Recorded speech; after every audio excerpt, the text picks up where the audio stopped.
Hello everyone, this is Mr. Airsoft, and this will be my first video on my experimental super high-speed SSG build that I've been working on. This is a build a few years in the making, and it's actually really annoying because I pretty much had a 10-minute video recorded talking about it already, and then my phone died, so now it's sitting on the charger right now, and I have to make this video all over again.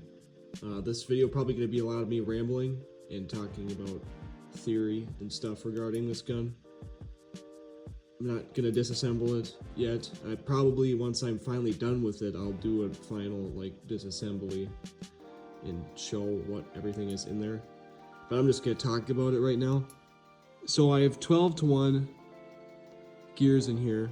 2 of them are SHS, the sector and spur SHS. The bevel is a King Arms bevel right now.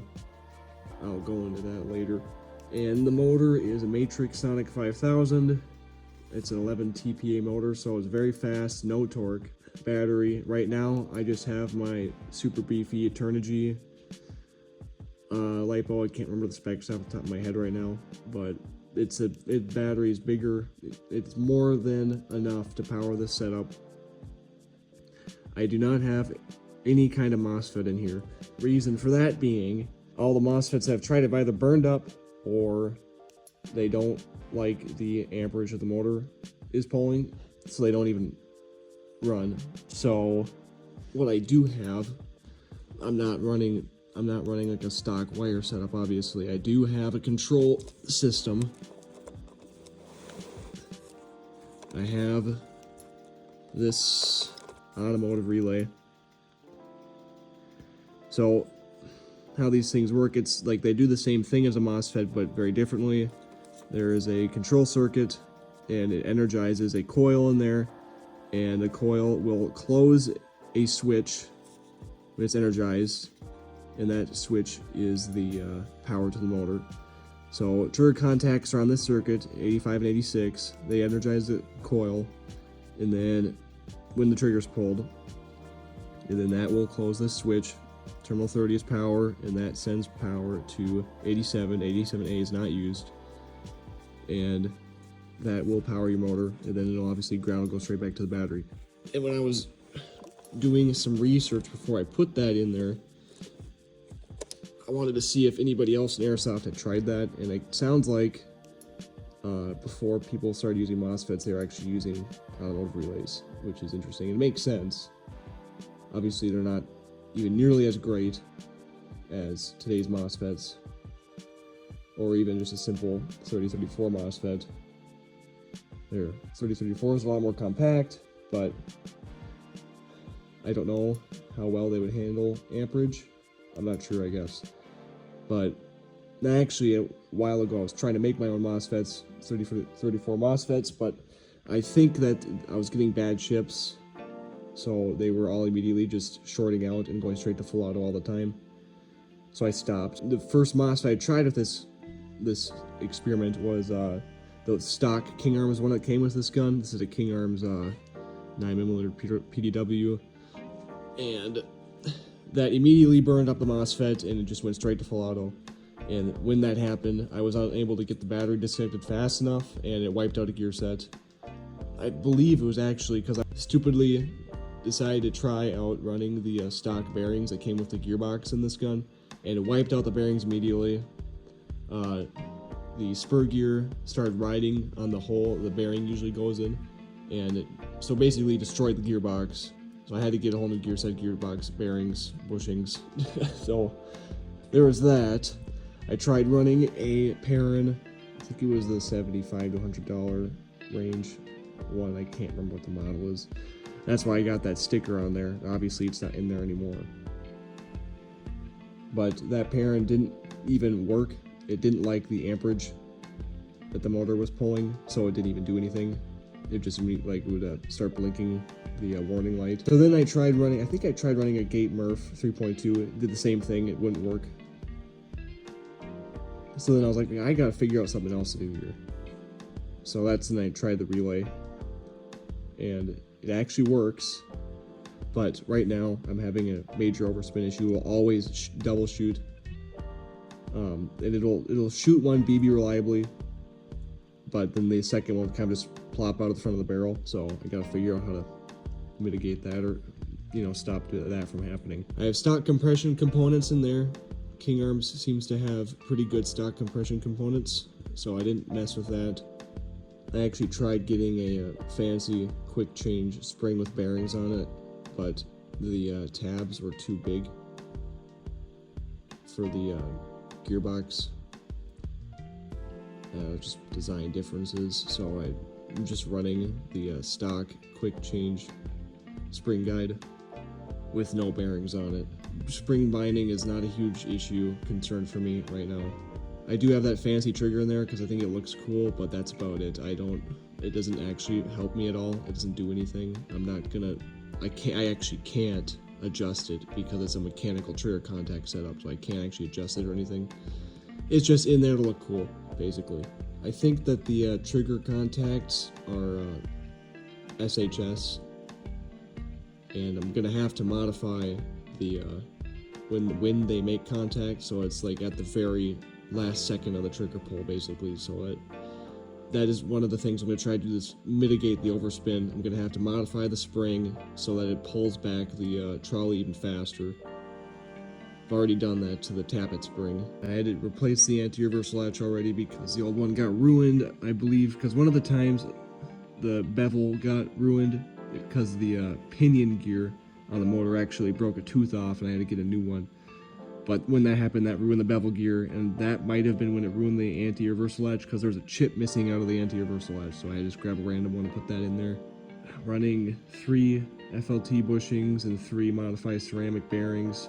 I have 2 bushings. I have bushing on either side of the sector, bushing on the bottom of the spur, bearing on top of the spur, and then 2 bearings, and 1 bearing on either side of the bevel. So hopefully those never get ruined, because those things aren't cheap. And it's hard to get the modified ceramics, at least in the past they have been. The sector I have never replaced the sector, so whenever I've lost these gear sets, the sector has never changed, because it's always survived so far. And I have 8 teeth left on the sector. Short stroked, so what would that be? And then I've short stroked 8 teeth then. Taken 8 teeth off of it, and most of them come off the release side. So in that case, in that regard, I've had to modify the tappet, because otherwise it was still held back when the piston would get released, so I had to modify the tappet like you do on a DSG, so then it would get released before the piston again. And I don't know how much that's going to affect feeding. That remains to be seen. Right now I got to get this gearbox to cycle reliably. Piston has been lightened a lot, and I might have to do even more lightening. Obviously taking the same amount of teeth off the piston as I have on this sector. I think the spring in there is an M130. It might be an M120. It's hard to tell because they are both sitting in the same tray, so I have no idea which is which now. I might have to go even higher to an M140. See, the thing with overspin is, obviously the easiest way to do it would be active braking, but I can't run a FET in here. I can't run a smart FET in here to do that. And even when I think for a little while I was able to get the parent to work, and when it would, to stop the overspin I would have to have the active braking on like 80 or 100%, which is insane. You destroy your motor very quickly doing that. So I gotta figure out an alternate way of doing this. I guess if I have to, I can short stroke more. Right now, even with all the teeth taken off, it still pulls the piston past the port in the cylinder, so it's not affecting my air volume. But if I take off another tooth, that might start getting in the way of that. And if I have to do it too much, then I might have to look into getting a shorter barrel, which I don't want to have to do that, or shortening the barrel myself. I don't want to have to do that either, but it is an option if I have to go that way. This is, once again, it's an experimental gun, so I'll do whatever it takes. But at the same time, I'm trying to keep this budget friendly, which is kind of ironic. But it is what it is. You know, obviously, preferably when we're running, we'll want to be running like Siege Techs in here, because they're a lot stronger, and a brushless motor or something. Because what I want to do is I just want to push the SSG platform to the limits, but in a budget-friendly way at the same time. So no brushless motors for me, no Siege Tech gears for me. just gonna be doing what I have here. I was trying to convey this in the previous video, but I've always liked like old mechanical designs more anyways. Like, for example, I like carburetors over fuel injection. I don't know, it's just cooler to me. So this might sound crazy, but I like these old brushed motors. I like these old design brushed motors more. It's just how I am. So I'm gonna be sticking with that, and I know I'm probably gonna go through brushes quickly in these things, but it's worth it to me. I just like it more. And it's my gun, so who cares? Obviously, I've done quite a hack job on the pistol grip. Those are supposed to be motor cooling vents. Kind of keep it on the fridge more. And I soldered the battery connector, the motor terminal straight to the motor tabs to eliminate any resistance that could happen there. And I'm running super heavy gauge wire because I hate having to run wire through the gearbox and up the pistol grip and trying to connect to the motor with those stupid tabs. And doing that, you can only use so big of a wire. Doing it this way, I can run however heavy gauge wire I want. So I've done that, and so inside here I have some bullet terminals on either ends of these wires so that I can still disconnect them and still have the motor separate from the rest of the harness. And, you know, running it out of the bottom of the motor plate allowed me to be able to solder them to the motor in the first place. And I think that whenever I'm finally done with this, I have slots cut into the pistol grip so I can just zip tie the wires to that. Make it easier for like use in a game or something. So this gun takes MP5 mags, so I'm gonna be running only mid caps, I think.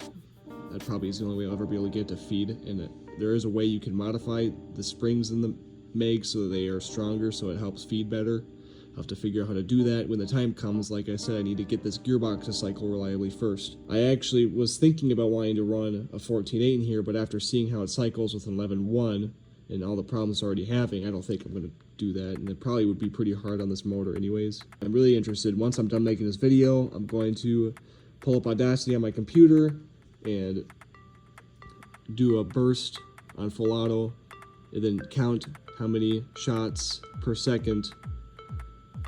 So then essentially I'm just reading, or not reading, I'm just counting the changes in the graph on Audacity, which is just represents every time the piston hits the cylinder head. So then in a given second, so then I know what my RPS is, and I'm really interested to see what it's going to turn out to be. And I will do a demonstration for you guys right now. So it's gonna double fire, and it's cycling so fast. It's like even there, it's almost hard to tell that it's double firing. It almost sounds like a single shot, and so I actually had to fill up a mag and shoot it outside to see if it was actually double firing. And sure enough, it is. But then here's full auto right here. Now you can tell a little bit more. But so this thing is definitely quick. I am very curious to see what it's going to be. Obviously, I put that full stock on aftermarket because I wanted something to hold that battery pouch. So I guess as far as stopping overspin or double firing or whatever I've got causing that, I think that it's going to be down to first modifying the trigger contacts more, maybe lightening the piston next, and then probably trying a heavier spring next, and then if none of that fixes it, then I'm probably gonna have to short stroke even more. You know, so I have 8 teeth left in the sector. That's about the same as a DSG, I think. But there are TSGs out there now that have like 5 teeth or something like that. So I still could have, in theory, more to go. It's exciting because I like, this is a lot of fun. I wanted a build that I could push the SSG platform. So this is like a challenge to myself because I understand these mechanical concepts in these guns a lot more than I used to when I was younger, which just makes sense just with experience and stuff. And I think that working as a mechanic for a few years has really helped me as well. So yeah, these challenges are fun, but at the same time, it's kind of frustrating. Especially because I just put this whole thing together, and now I know I'm going to have to take it back apart again. But yeah, I guess I'll wrap it up here. I think I'll be making a post of this gun onto Airsoft Society, because I want to get some input from some of the people on there. They're very knowledgeable people, and hopefully they'll be nice. They'll be nice about some of the decisions I've made, especially as far as gear goes, like the gears and the motor and stuff. But it'll be interesting to hear back from them, especially advice about how to get this to run reliably. So more to come on this. I can't promise a date. Like I said, I've been working on this gun on and off for like 3 years at this point, but I am definitely making progress. This is the first time I've been able to get it to cycle this well. Usually I've wiped out a gear set by now, so doing something right. But anyways, I will stop rambling. This video is getting long, and thanks for watching. I'll see you guys in the next one. Pressure.